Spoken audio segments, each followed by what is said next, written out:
save the bees, not the flies. Where'd he go? Oh, there he is. Oh, he's right there. Okay. Well, he's not out of the water yet.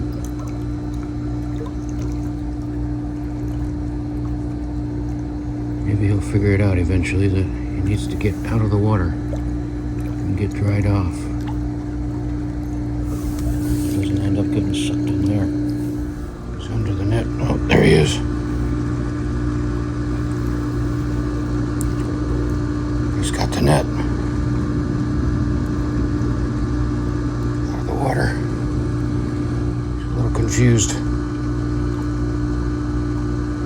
Oh, he's crawling underneath it. That's not a good solution. There, that's the idea. This is what you're supposed to do. Good job. There you go, Mr. B. You're safe. All you gotta do is dry out, fly away, and not get sucked into the filter. Certain death. You're welcome. Dry out, go get some pollen, make some honey. That's your job.